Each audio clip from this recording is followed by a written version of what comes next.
ప్రతి ఒక్క రైతుకి అన్నదాత సుఖీభావ కింద 7,000 రూపాయలు చంద్రబాబు గారు జమ చేస్తున్నారు కదా, అది ఒక రైతుగా మీకు ఎలా అనిపిస్తుంది?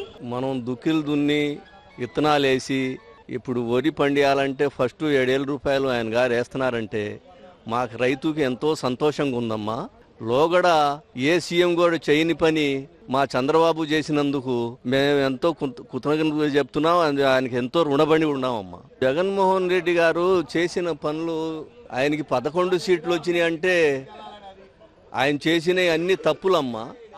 ఇటు రైతుకు చేయలేదు, రవాణా చేయలేదు, ఏ బీదాయనికి కూడా ఏదో బటన్ నొక్కాడన్నాడు కానీ ఆయన ఉపయోగం లేని పనులు మొత్తం చేసి ఇటు బ్రాందీ ఇసుకి అవి అమ్ముకొని తిన్నాడు కానీ కథం దాంట్లో డెవలప్మెంట్ లేదమ్మా. అసలు ఏమీ లేని పనికి ఆయన ఏదో చెప్తున్నాడు గొప్పగా.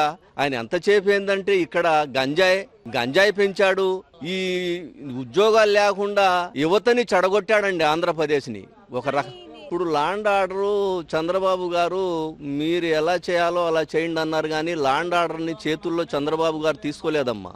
ఆంధ్రప్రదేశ్ని ఉద్యోగస్తులు కానీ, ఎంప్లాయీస్ కానీ, సర్పంచులు కానీ ఎవరు హోదా వాళ్ళకి ఇచ్చి ఎవరు పనులు వాళ్ళు చేయమన్నారు చంద్రబాబు గారు. లోగడ జగన్ గారి జేబులో పెట్టుకున్నాడమ్మా. ఇవన్నీ పెట్టుకొని ఆయన ఇష్టం వచ్చి నడిపాడు. ఆంధ్రప్రదేశ్ నేనే అని అన్నాడమ్మా. ఒక ఎమ్మెల్యేకి కూడా ఒక పదవి ఇవ్వలేదు. ఏ యార్డు ఇచ్చినా ఆయనే చూసుకున్నాడు, ఏం చేసినా ఆయనే చేశాడు. నాది అన్నట్టు చేశాడమ్మా, మనం అన్నట్టు చంద్రబాబు గారు చేస్తున్నారు.